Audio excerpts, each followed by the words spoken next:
YouTubers, good evening, good morning, good night, wherever you're watching this transmission. Tis I, Mike Martins. I want to thank everybody for joining me on my channel and supporting. I want to thank quite a few people actually in the last week who have went to my eBay store and actually bought stuff. And they're like, wow, you actually have really cool stuff there. I was surprised. People sending me messages because it was an ad message to sale. I'm like, oh, I hope it doesn't want a refund for shipping or a discount on shipping. I read it.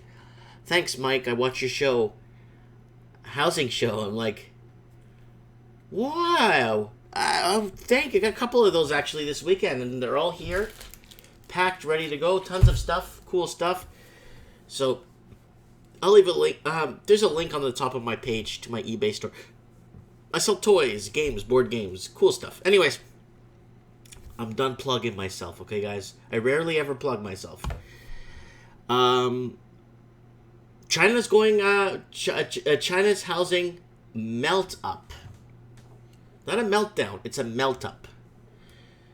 And I think this is going to be one of the significant breaks in the economy, in the Chinese economy, is obviously their real estate. They went crazy with real estate in the last 18 years, and they ramped it up really big in the last 7.5 years. And it's been a disaster over in mainland China. I have a friend there, who lives there, and obviously lives there. And lives in. I got a couple of friends in different provinces there, and they tell me what's happening there with the condos not even a year old, 2 years old, and they're just falling apart. Rafters falling off the sides of buildings, and weird, like, balconies falling apart, and glass falling to the ground, and that in the hallways of some of the apartments and condos, none of the electricity is working.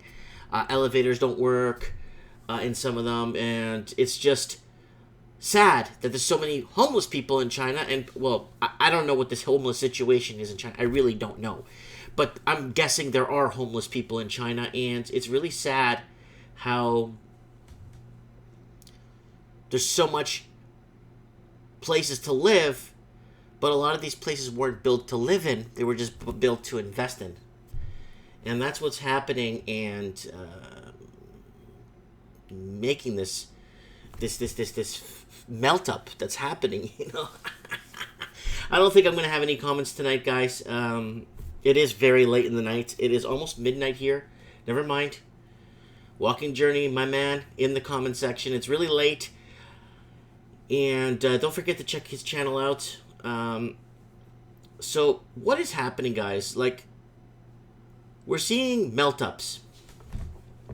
And a melt-up is when, I've seen this in the stock market many times, where a pile of people will time the market or see something new happening with Nintendo or something new happen with Canon products. So everyone jumps on the stock and just starts investing like crazy. And what happens to that is they time the market, and then they start losing money, and then they start freaking out and getting upset. So that's like a melt up. I timed the market a couple of times in the stock market myself. When the Pokemon Go thing came out in Nintendo, the Nintendo stock was just skyrocketing. I jumped on that bandwagon, and I lost.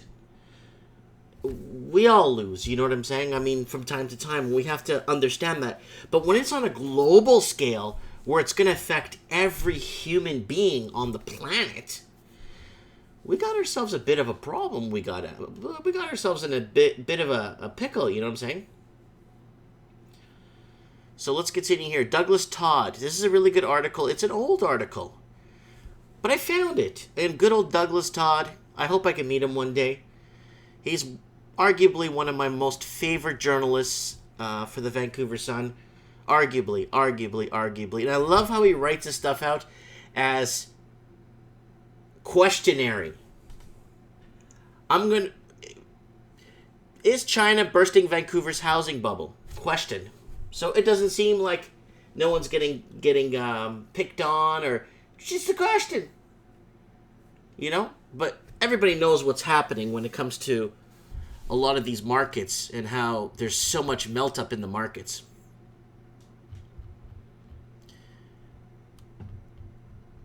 And what's really, really kind of scares me a bit. One of my ex-girlfriends was Chinese, and that looks like her father a lot. That man right there, but it's not. He's a little bit skinnier. But anyways, the author of Millionaire Migrants was one of the first to provide evidence that the foreign real estate dream of China's wealthy have arguably had more impacts than anything on Metro Vancouver's housing unaffordability. So remember, it's you got Canadian proper people living all their lives in their born and raised. They can't buy in their own cities. Same thing in Australia. Same thing in New Zealand. Same thing. Blah, blah, blah. We could go on for hours, and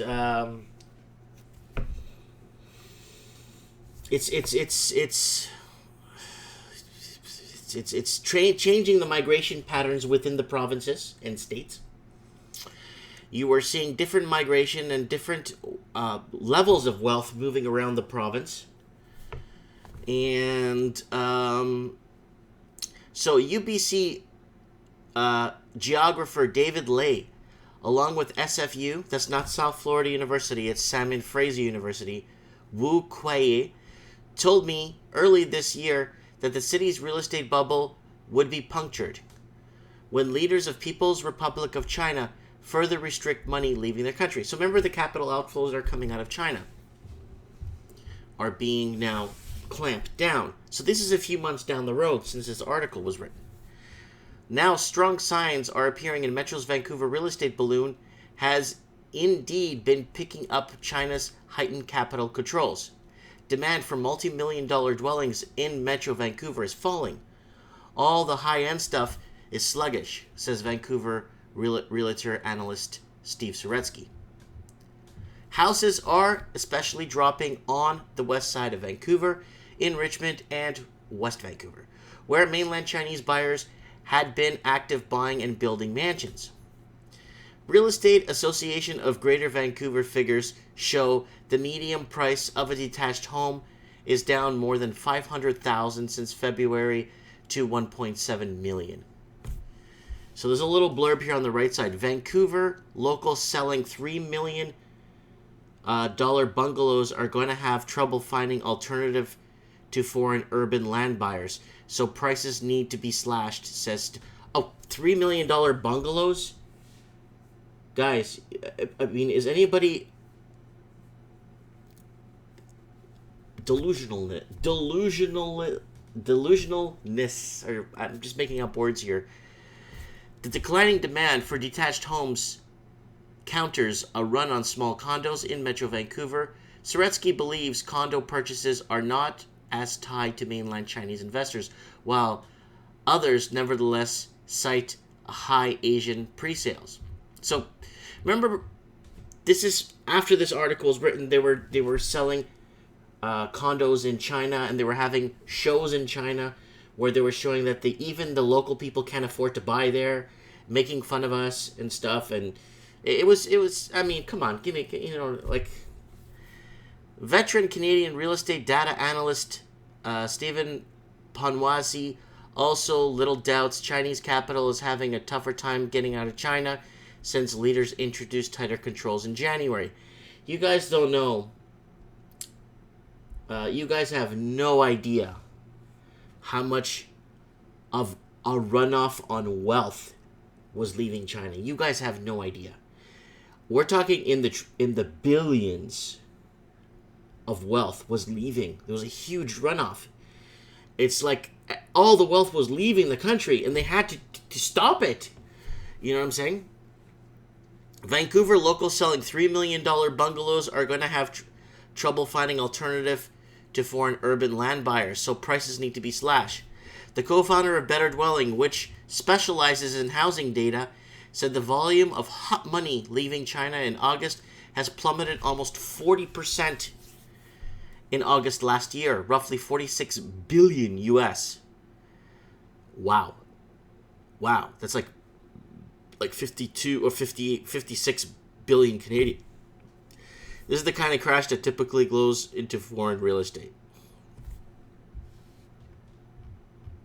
Wow.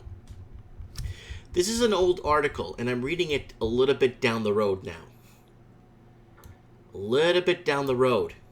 So to kind of take a back look on some of these older articles. And then Tayu1234 says, I'm not sure these analyses are completely right. My friend is an investment banker and told me that the trade war in China is forcing more people coming to buy houses in Vancouver.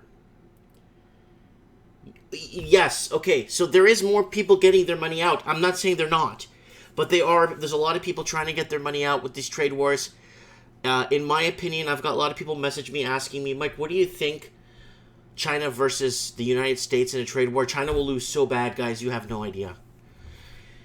I'm not trying to say I'm pro-American or pro-China. Heck, I'm a Portuguese, okay? I'm Portuguese. I speak Portuguese. I'm a Portuguese citizen. I'm just telling you guys, China will not beat the U.S. in a trade war. Believe me in this one, okay? Believe me.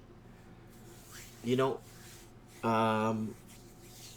there's a lot involved, and there's a lot of underlying things that we don't know, and we're not supposed to know, and I'm not supposed to know, and that's just how it is. We live on a need-to-know basis from now until the day you're in a box in the ground, or you get burned in some crematory or whatever. We're always going to be on a need-to-know basis. As humans, we're going to have to discover these things on our own because nobody would tell us this. And we're going to have to understand things on our own. Let's keep going. Now, China's eerie ghost cities, a symptom of the country's economic troubles. This is from last month in Housing Bubble. So this is, everybody knows this already. I'm not breaking anything. Everybody knows this. But this is getting to a scale. Now, why am I bringing this up if everybody knows this? I'll tell you why. Because a lot of those condos are falling apart. Like you have no idea. A lot of those condominiums and complexes weren't built to live in. They were actually built to invest, and that's it. And I got an email, a long, lengthy email, from a gentleman, a Portuguese gentleman, who lives in Macau, Portuguese China. Lives in Macau, and found my English channel and my Portuguese YouTube channel through my Facebook fan. It's a long story.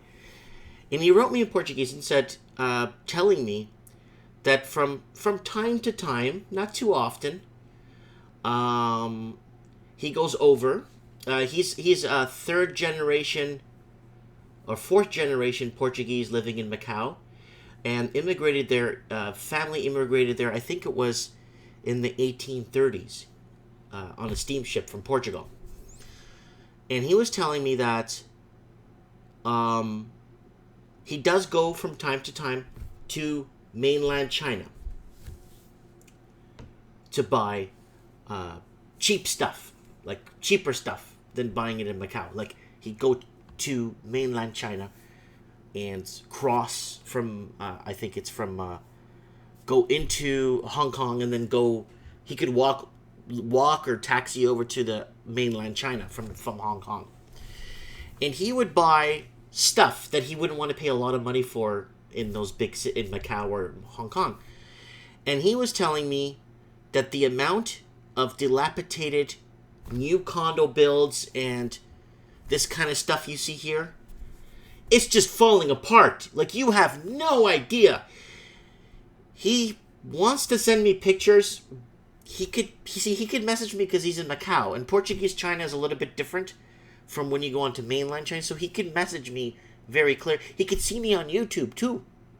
But then he says when he goes into other parts of mainland, he can't see me. Right? Anyways. Because they have a lot of Wi-Fi and a lot of internet connection there for tourists and stuff. But when you go into mainland China, everything changes a lot. Okay, comments are rolling. Hello again from Sydney, Australia. . It's my man, the bloghead here in the house. Thank you for joining us. It is Mike in the Night with China's housing meltdown. It's not a meltdown, guys. It's a melt up. And it's happening, guys. It's like everyone jumping onto a popular stock, timing the market, and everyone jumping on the stock market and getting on the bandwagon as fast as possible. And before you know it, it's just a huge melt up of a disaster. And I've made that mistake a few times. I have made that mistake. Where I timed the market dangerously, moved a decent proportion of money, and pretty much tanked. Anyways. 755 TX says China has shadow banking problems. It sure does, guys. I mean, there's levels of corruption all over, up and down, left, right, center. You have politicians in China doing their own shadow loans. You know what I'm saying? You got all kinds of, and a lot of them need to pump that economy because a lot of them own properties in China. And the problem with that is they can't do any saber rattling. Same thing with a lot of them owning property like in Vancouver, Toronto, Los Angeles, owning property, in San Diego. So they can't really do any saber rattling against America either. So they gotta kind of, be in par, kind of be in the middle, and this is why, the face of China is changing a lot. And it's changing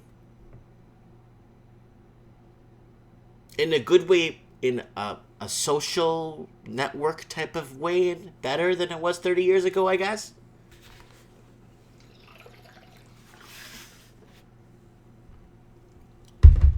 Yep, somebody is commenting, Blockhead, the housing markets seem to be run by the buy before you miss out. Yeah, see, buy before you miss out started about 3-4 years ago.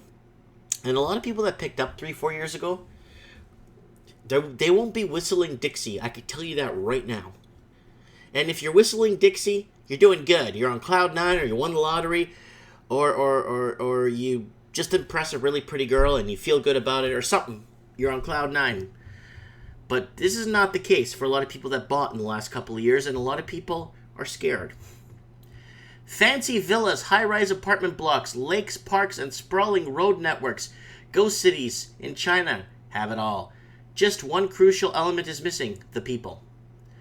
Built for a population that never came, about 50 of these surreal sites lay desolate across the country.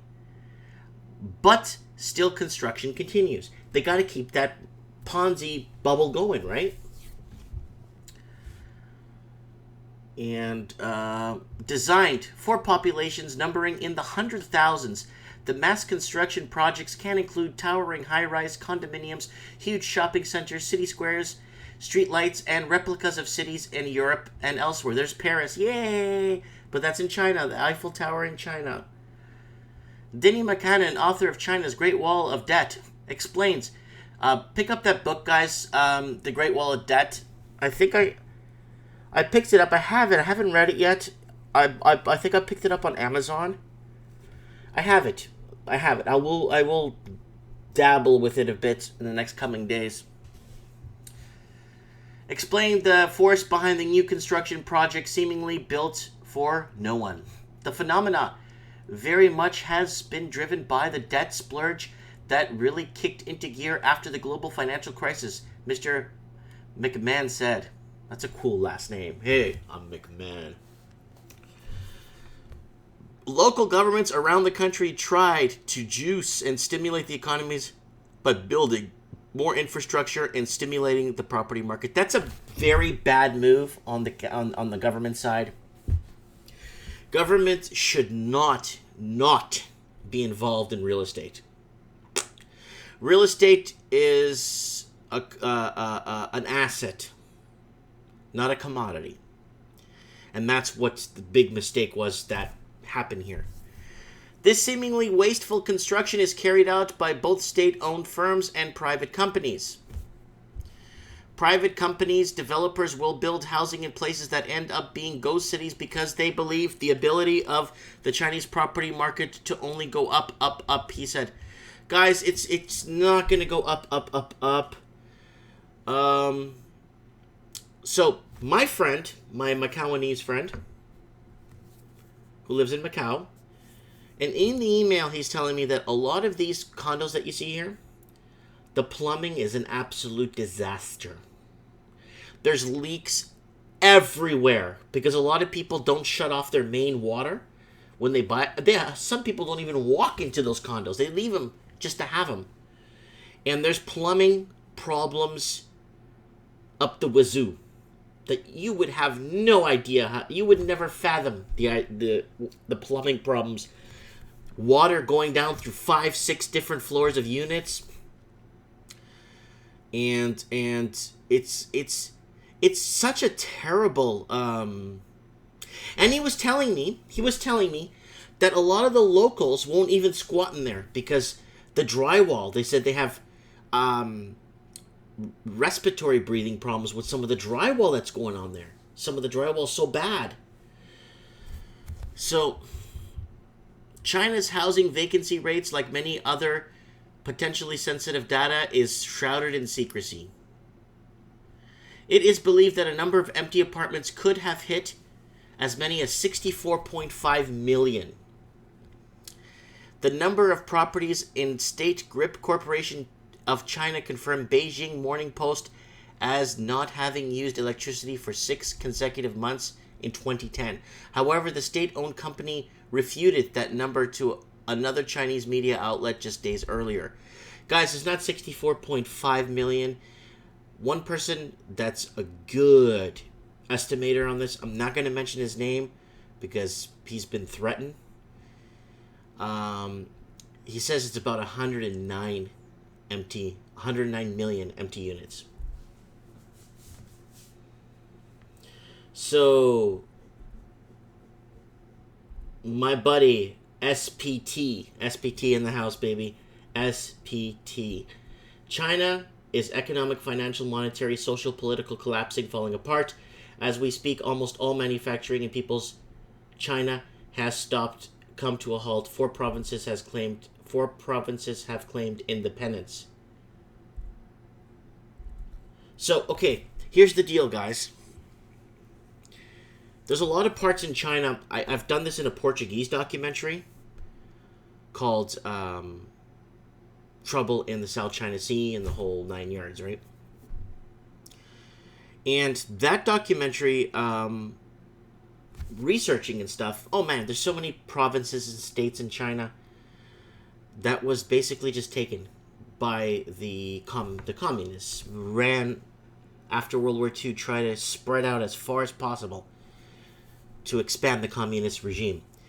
And one place that I've always wanted to go to that was taken over by the Chinese after the Japanese surrendered or moved out of China was Manchuria. I've always wanted to go to Manchuria. Manchuria was an independent country. And a lot of people don't understand that Manchuria is wanting independence from mainland China. So is... it's a Muslim / Arabic northwest country in China, northwest province in China. And they flood a lot of mainland Chinese into that province to kind of fizzle out the culture that was there. So China's a lot of interesting... Tibet. It's lots of places. So SPT says a junta is peaking in Russia and Upper Mongolia have mobilized and its borders with China, including both Korea and Japan's and Republic of Taiwan and Nepal and Pakistan. You forgot India. I don't know if you know about India's huge border problem. We're not going to get into this right now because we're not going to talk about this. But India's having a big, huge border dispute with China. China's saying that their border runs 20 kilometers further into India's territory. It's the Indo-China border. I'm not going to get into that right now. We're going to talk about housing. Ghost cities in China. Another Wade Shepard, who also been documenting existing of ghost cities, first stumbled across sprawling vacant metropolis in 2006, sees these cities as simply phase between construction and inhabitability. You can't live in them. Inhospitable. No, I'm saying it wrong because I can't read. Look at that, people.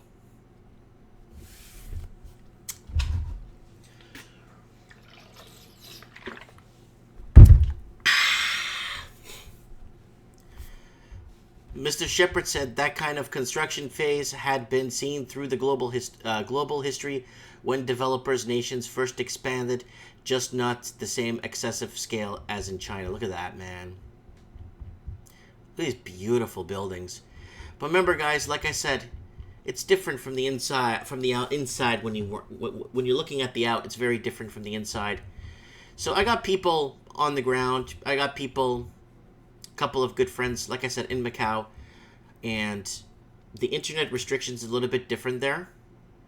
So they have access to Portuguese Facebook and Portuguese YouTube, which is really weird.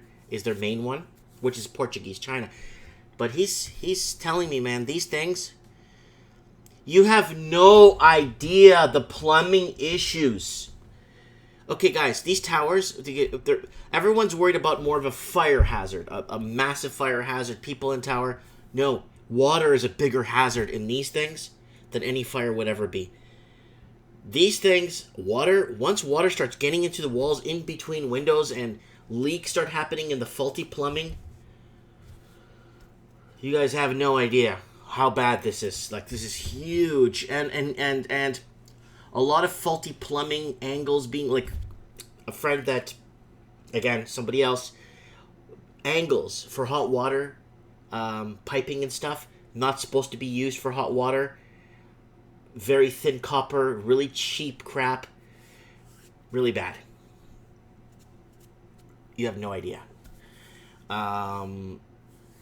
In the boilers, the coppers, and some of them run on boilers, and they have specific coppers they need to use. They're not using the right ones. A lot of them are using PVC crap. And this is what I'm getting from people. So this is just... Look at this beautiful marble flooring in this mall. This is a very popular mall. There's quite a few documentaries on this.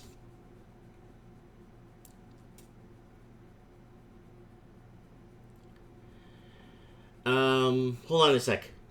Manchuria, Upper Mongolia is independent already 24 years, Mike. It's like Russian counterpart Mongolia, 100% Buddhist, atheist, Hindu. Oh, okay. I thought China took Manchuria and kept it. Well, I gotta brush up on some history because I need to. Well, I guess I might visit Manchuria then. I've always wanted to go there. I don't know why. The Shroud of what do you call it? Of hidden mystery. Look at that. Just look at that.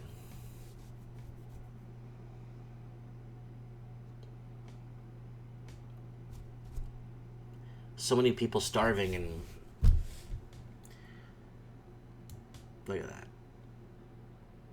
And the sad part is, if there's a major crisis and people need to be housed, let's say there's a major crisis and people need to be housed, they can't even live in those things. Like 80% of this stuff you can't even live in.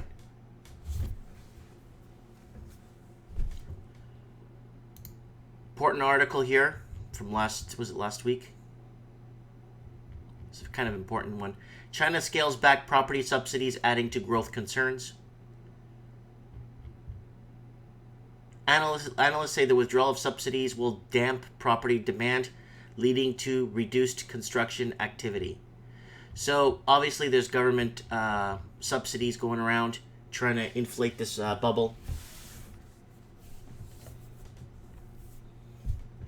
China is retreating from the policy that channeled about $1 trillion in subsidies to home buyers since 2016, a reversal that has sent tremendous through the country's residential property market amid broader concerns about the housing bubble. Mainland property shares have tumbled since an executive from China Development Bank said,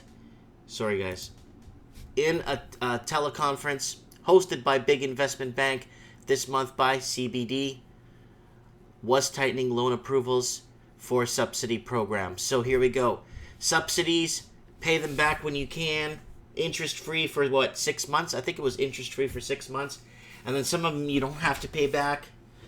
So, CBD, the state-owned policy bank with $2.4 trillion in assets, is the main source of loans for China's slum redevelopment policy, which began as lending program to support urban renewal but evolved into cash payments for displaced residents. CBD said unnamed executive statements, of course, did not represent the bank, but experts say that the slum redevelopment policy is contributing to rapid rises in home prices and needs to be overhauled. So, guys, there's so much underlying things. I could sit here, like, literally for 3 days straight, and we won't even scratch the surface on what's happening. That's why I don't talk too much about China. It's because, one, it's very restricted to get any good analysis from there. Two, it's really tough to gauge when there's so many underlying things happening. You know what I'm saying?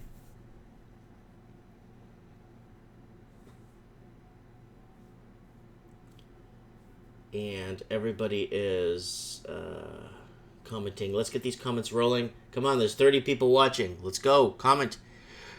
What is it like in your neck of the woods? Come on, I want to read your comment online.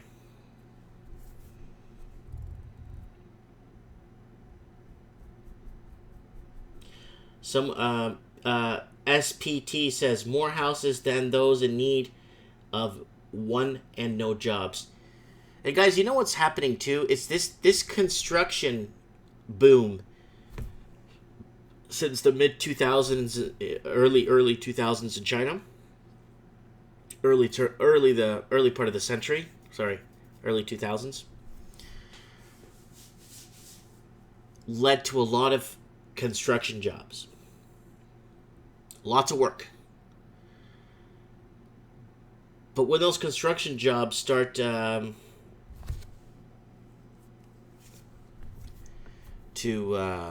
disappear, the middle class in China will start to suffer huge. I think China has roughly 280 million, maybe 300 million people living in a semi-middle wealthy class. And I think when the whole buying stops and the bubble starts to burst, I think you're going to start to see a lot of changes coming up. And this is the sad part of this, guys. This is the really sad part of this. And all paths lead to war, guys. I'm sorry. When stuff starts happening like this, they just go to war. And that's what I'm really scared of. All paths will lead to war, guys. I don't want war. I got 2 babies in this world that I love very much. I don't want wartime. I don't want, but all paths are pointing to it right now. The bloghead says the middle class all over the world is finished. That's 1,000,000,000% correct. Middle class for me is working poor. When you have to work 3 jobs to cover rent, there's no middle class. That's not middle class. When you have no disposable income because everything is going towards a place to sleep, that's not middle class, people. And the ones that are living off the equity, that's not middle class. Middle class was 1955. I make $5,000 a year. I'm buying a house for $9,000 and paying it off in 3 years. That's middle class. I paid off my house. I'm going to buy a boat. That's middle class. I paid off my boat. I'm buying a cottage. That's middle class. I'm going on vacation to Lisbon. That's middle class. And having layaway money for it. I'm buying my fiance an engagement ring, and I've saved my money for 6 months. That's middle class.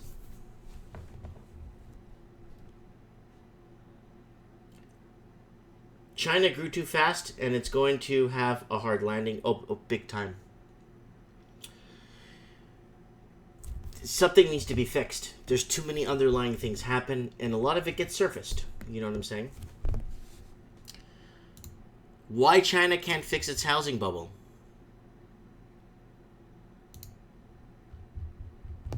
Sorry, guys. I'm getting Mosquito bites here. Look at that. Oh.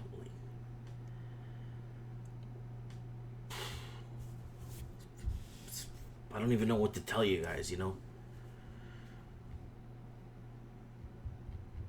And it's all deserted, too. Look how many cars are on the road. I could count. 1, 2, 3, 4.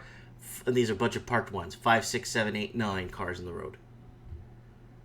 10, 11, 12, 13 cars on the road.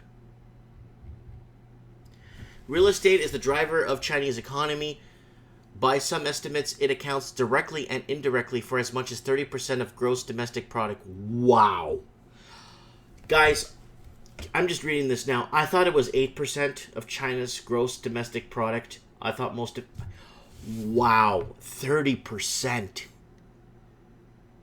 Keeping housing prices buoyant and development robust in thus an overriding imperative for China, one that is distorting policy making and worsening its other economic imbalances. Despite reforms in recent years, there's little question that Chinese real estate is in bubble territory. From June 2015 through the end of last year, the 100 City Price Index published Su Fum Holdings lot rose 31%, nearly to $202 per square foot. That's 38% higher than the median per square foot in the US. That's enormous. Where per capita investments is more than 700% higher than in China. Not surprisingly, this has put homeownership out of reach for most Chinese. Worried about these prices and about growing indebtedness among developers, China's State Council has hatched a plan to encourage rentals. Hey, let's start renting these things out. Wow. It will offer tax breaks to developers that rent out some of the housing they planned on selling, and will prod financial institutions to provide support for companies in the residential rental sectors. This is thoroughly misguided way to address the problem. For one thing, rental yields in China are extremely low. In big cities such as Beijing and Shanghai, yields are overwhelmingly around 1.5% compared to an average about 3% in the United States and 4% in Canada. Wages in China simply aren't high enough to keep up with the credit-fueled rise in asset prices, and thus developers can't earn reasonable rate of return by renting out units. A tax break won't fix that. Worse, developers are heavily weighted down with debt, much of its short-term. This is big deals. And we're not talking about short-term bonds here. We're talking about short-term debt. Many are paying 7 to 8% on bond yields, with debt and equity ratios around 380%. Encouraging them to rent out their housing surplus thus drives money-losing trade. Developers rent to consumers to make a 1.5% yield while paying a combined debt to equity cost of capital of almost 10%. Oh my God. That is 8.5% negative yield multiplied by millions of units amounts to enormously subsidy for renters, but it significantly worsens developers' debt problems, actively encouraging this is not exactly standard economics. These problems are compounded by the way rental agreements are structured in China. Typically, renters borrow from banks to make an upfront one-time payment to developers that cover, say, 5 years. Wow, 5 years rent up front. But they can repay the loan as many as 10 years. The upfront payment from the bank. Oh, this is a nightmare. No, I can't read this. This is worse than an Agatha Christie mystery novel. Oh my God. But they can repay the loan as much as 10 years. Oh my God. The upfront payment from the bank to the developer provides a short-term cash flow relief but otherwise all it does is delay the debt repayments attached to the unit and shrink the loss on unsold inventory.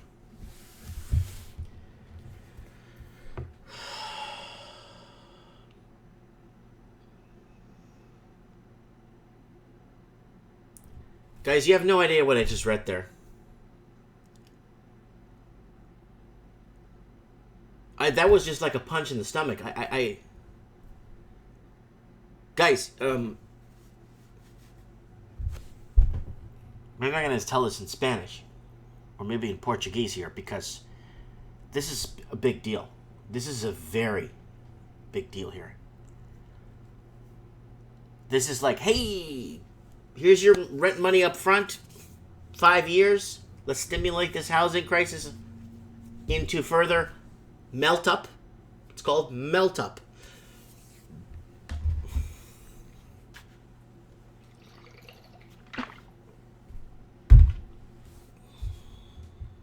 That's my favorite line. Underlying all this is simple fact that China can't allow real estate prices to decline significantly. Potentially, homeowners have to expect their property values to rise continually in a one-way bet. Reforms and threaten this dynamic have even led to rare protests. Given that household lending now make up 22% of financial institution assets, a reset in housing prices would also carry serious financial risks. Rather than run those risks, China is simply ramping up development. New starts and land purchases have grown strongly through the first 5 months of 2018. Investment in residential real estate is up 14 points and development loans are up 21%. Far from reducing leverage, banks are jumping back into the speculative bubble. Mortgage growth is now at 20 points. Whoa! Richie Cunningham's in the comments. Buddy, you're going to have to go back to the beginning of the show. This is a really good show, guy. Richie, you got to go back. Scroll to the beginning of the show. If you can, move the mouse cursor thing back to the beginning. This is a really good show. A lot of people just tuning in and coming in, you will not believe what I just read here in this article. I don't even know. I don't know if people are like in this. Is there something in the water that we don't know? You know how there's underlying things, right? Government, banks, lenders, underwriters. Is there something in the damn water? Is there something in the clouds that's raining down? Is it the pollution that's making people do this?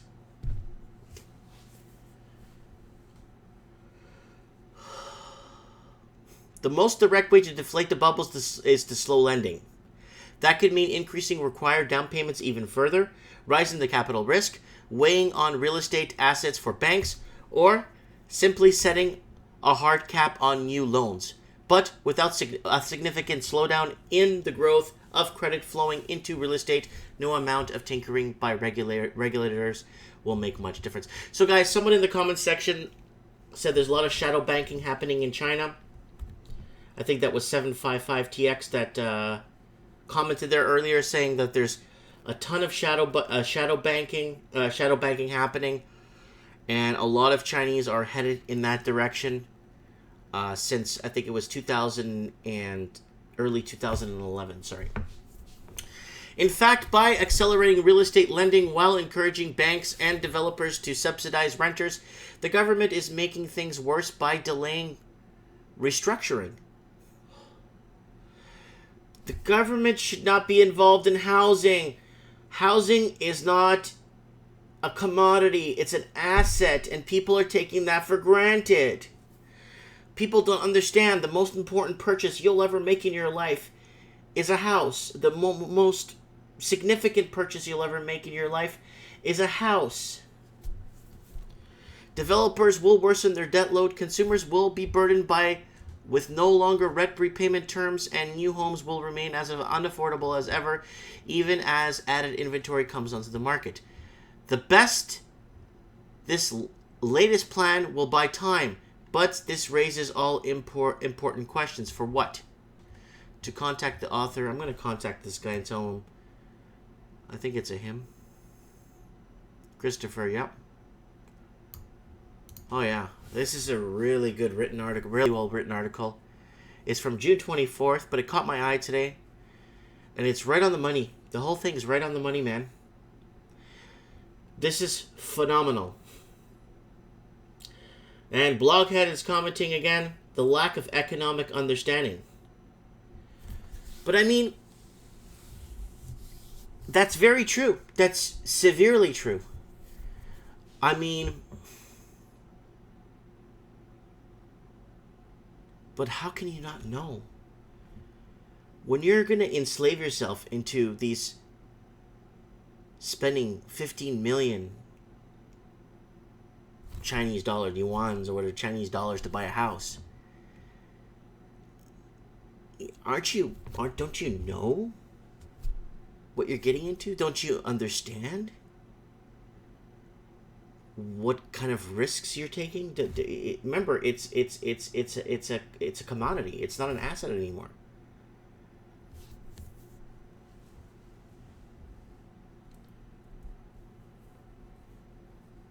And Bloghead is saying it's not just government, it's speculators. For sure it's speculators, right? But then 755TX says Chinese build too many houses to keep their GDP high. China has massive debt of 30 trillion in debt. It could be... Yeah, see, okay, China's debt is a lot higher than 30 trillion. It's a lot higher than 30. It's inwards from 180 trillion. Like I said, underlying. If it's 30, it's 150. And then here in Sydney, Bloghead saying it's the same lack of understanding. And it's these barbecues that people had in Sydney last summer, and the summer before, and the summer before. And the barbecue parties in Sydney, and in Vancouver, and in Auckland, and they're sitting at the barbecue, everyone's having a great time, and you're the odd man out because you didn't buy, and people are looking down at you, why didn't you buy? It's going to keep going up. And you're looking at everybody else and saying, man, these people really need an understanding in some sort of economic, you know what I'm saying? Now, you go back to the barbecue, you're not welcome there because you didn't buy. You know what I mean, people? I'm your friend. Mike Martins. I'm always going to be your friend. And that's just the sad reality of things. How housing becomes an asset. Sorry, it becomes a commodity, just like anything else. Currency, bonds, just anything else. Stocks, you name it.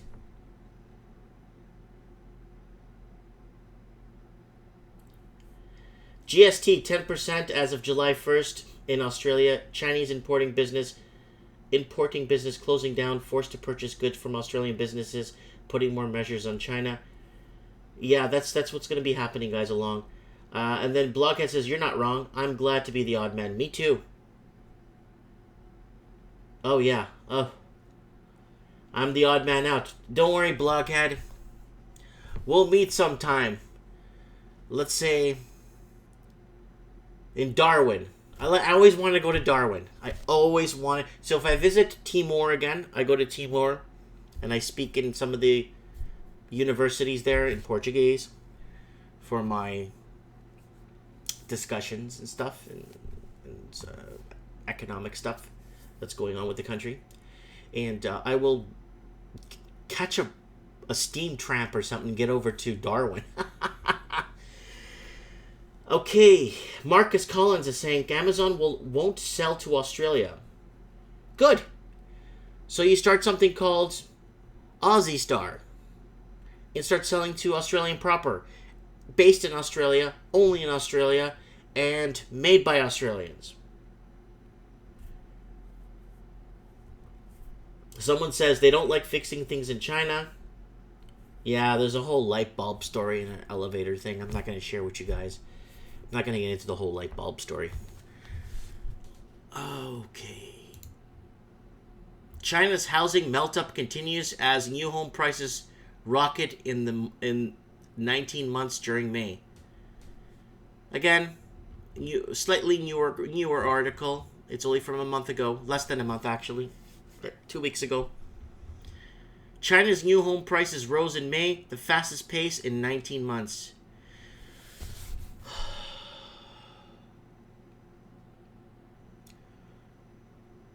Most people that are in this market will look at me and saying, "Oh, you didn't buy in, so you're the one that's the odd man out and you feel bad." I'm like,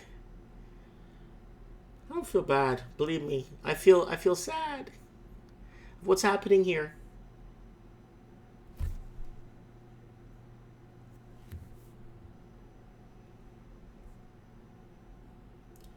So SPT is very hot in the comment section. We'll have a Ranson lifestyle. I'll get him to call into the show.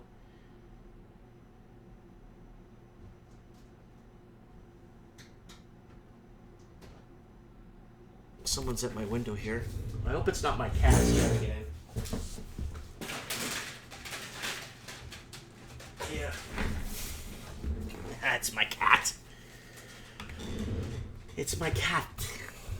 She's jumping at the window trying to get into the house. She comes and goes.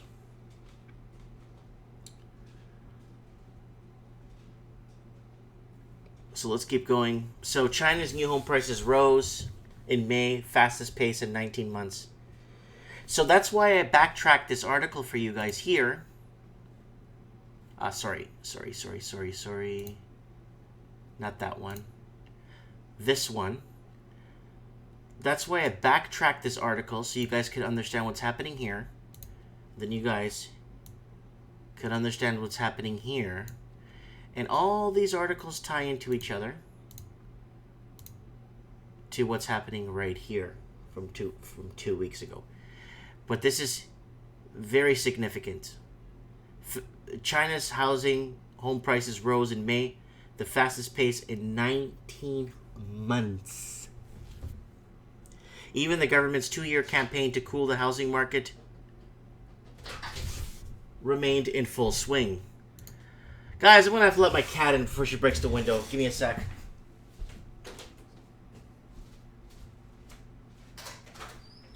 Miami.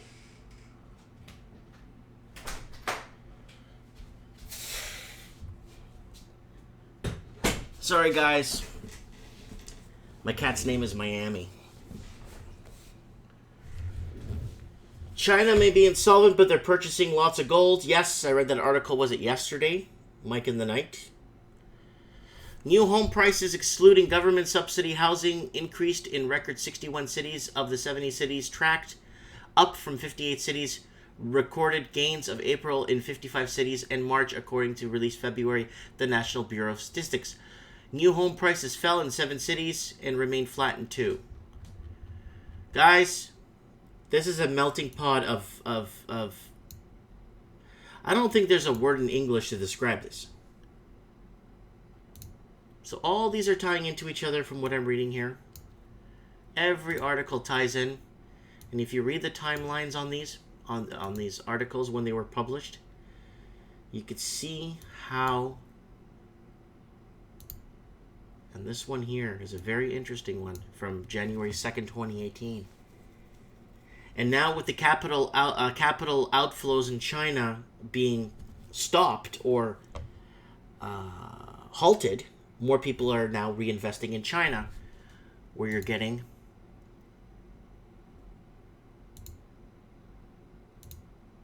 these numbers. Faster pace. So people saying, hey, I'll just invest in the homeland. Then you got these rising numbers. And it's all being manipulated. I can't believe this. Phenomenal. Melt up. See? Melt up. Melt up. That's what it is. So this is what I'm thinking. No money leaving China? Hey, let's buy more in China. And that's why this is, and if you look at your calendar, it's probably going to be from when this melt up started was when they started putting in the capital outflows. So people need to park their money somewhere. They'll park it in the homeland and they'll just buy up more real estate and keep the bubble going for longer. China home prices rise at faster pace despite its curbs. So another one here. China's home prices rose for almost night. Again, same article. This one here, Bloomberg. China's housing market is stabilizing, says HSBC Wang. Again, it's stabilizing because money isn't leaving China like it used to, and people are investing in China and supporting their local economy, which is what they should have done from the beginning. But this is creating this now, where people feel more comfortable. So let's see what this lady has to say here.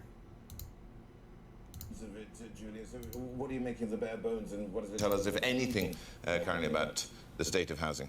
I think the housing market in China is stabilizing because we've had a year of policy controls over different type of demand. And I think that even though more restrictions are still coming into place, the market, the industry does not expect a significant increase in terms of intensity of policy tightening. So meanwhile, demand, I think, underlying demand growth is still relatively strong.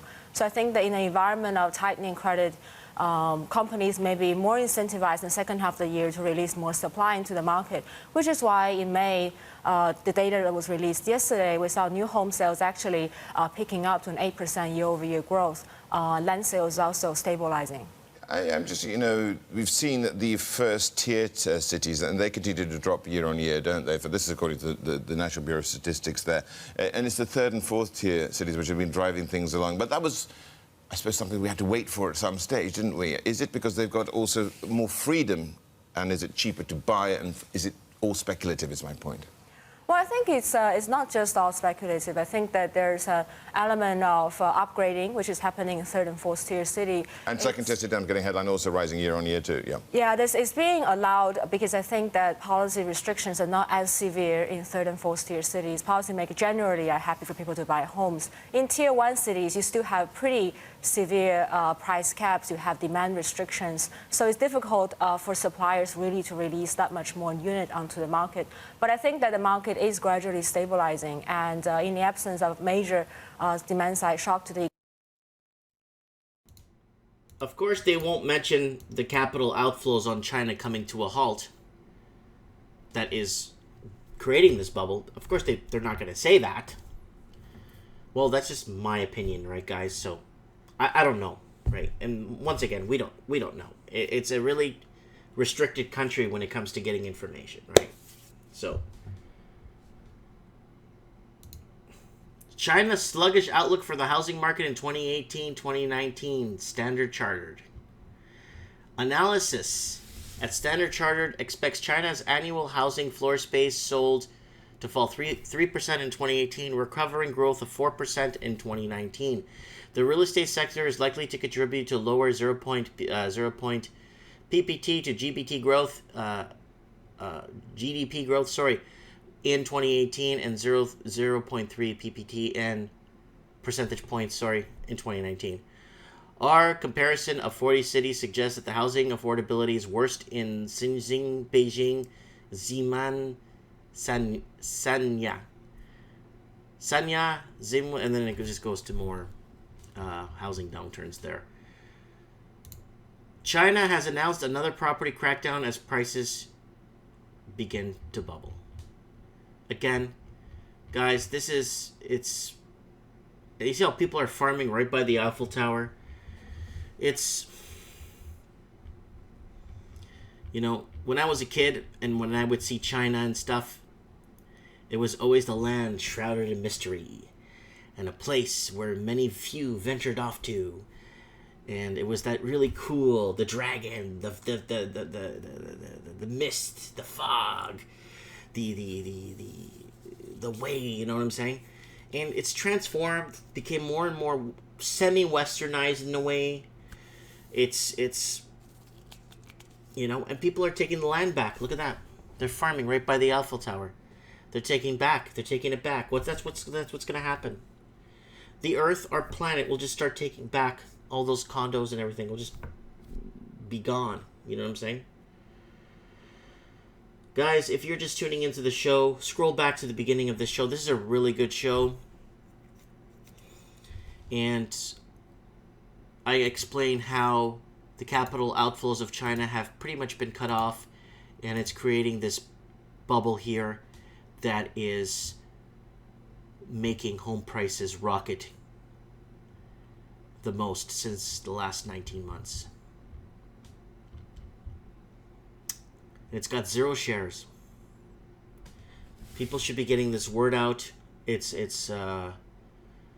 is like crucial information. This is like, back in the day when the Portuguese were selling maps, when the Portuguese sold the map of Australia to England.